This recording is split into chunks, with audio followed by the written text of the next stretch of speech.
Well, I was trying to do live, but it just wasn't reconnecting. So, anyways, like I was saying in the other one, I took out that one bolt for the water pump change, flipped the alternator up, loosened that bolt over here so it'll flip, and then you got basically you take off two bolts that are on those pulleys right there, one there, there's another one down there, and that's your idle tensioner pulley. You can see the spring there.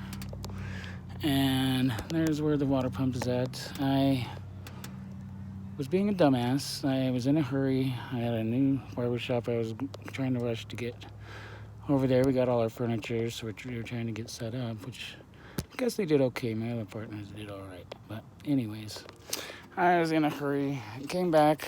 I threw the water pump back in there, and I forgot the most important part. I did not scrape off the old part of the gasket. So you can see the old part of the gasket right there. So it's on there pretty good. That stuff's not very easy. If anybody's ever tried to scrape one off before, it's not easy to do. They do make a actual gasket remover that you can buy. I want to show you how. A little closer on the old pump. So see over here, you can tell that gasket's, all that heat. This is aluminum. This sucker gets really hot. With all that water going through there, pumping through there, it really does get hot.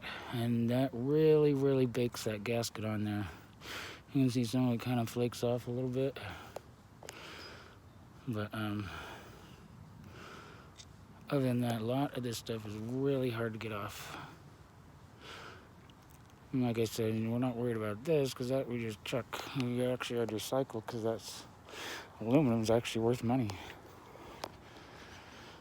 I mean, that piece of aluminum right there is probably worth, if you recycle just that alone, probably a couple bucks.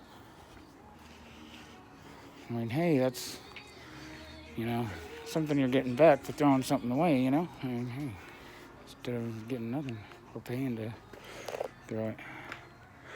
So sorry for the ramble.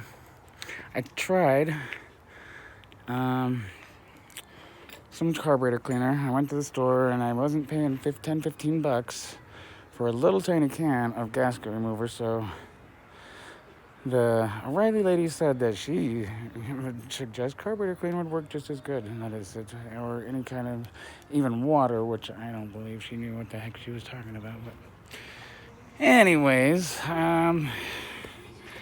carburetor cleaner didn't seem like it was dissolving it, but like doing the trick. So just happened to walk by a thing of brake fluid laying over there, and I was like, I do know.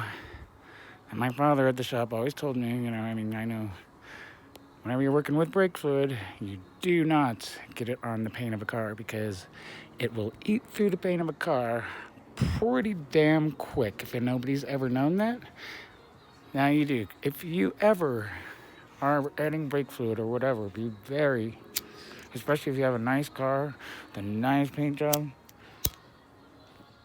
because that will definitely mess that up pretty bad. Probably like if you think about having nails and doing the nail polish, it'd be more like instead of a nice shine, and take it down to a matte. If you let it actually sit on there, and it would actually eat all the way through the paint, down to the bare metal. Little food for fact. So I let it sit on there about 10-15 minutes. I made me a couple handy dandy scraper revolvers. So with the grinder, just took some regular, just a scraper. Regular old scrapers. Sharpen them down as sharp as I could get them. So I got pretty damn sharp there. I got a little angled one here to try and get up in the corners where they're kind of hard to get. So it's probably been about 5 or 10 minutes. 10 minutes probably. So I think we'll try and see if my brake fluid is starting to dissolve any of this gasket. so bright, I'm not sure if y'all can see. I'm holding this the wrong way. There we go. So let me see. Yeah, there we go. Okay.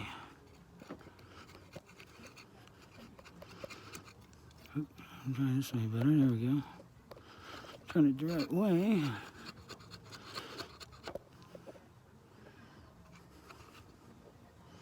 See if we can see.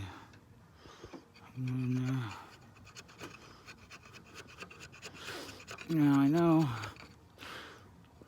I wasn't sure. I had to watch a YouTube video. Now you want to try and be careful. See, I scraped a little bit of the metal. I would try not to do that because a little tiny bit might be okay if it's on the edge here, but you want to keep this as flush and flat as you can so it'll seal. It seems like it's doing the trick a little bit. Thinking maybe I'll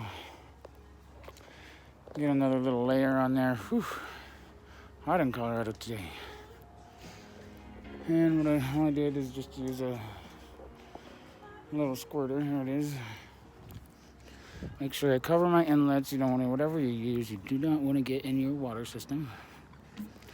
Just because there should only be antifreeze in there. You don't want no oil or anything else. Not that it'd be deadly, but and then I just stick this and then one second here.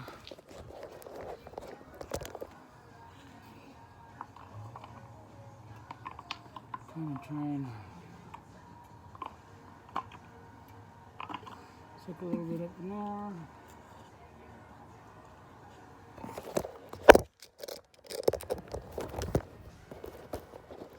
And then I just come back over here. Squirt that on there. So you don't have to use much. Just enough to kind of get it to suck and saturate in. See, you can see down here, it is kind of starting to eat through it.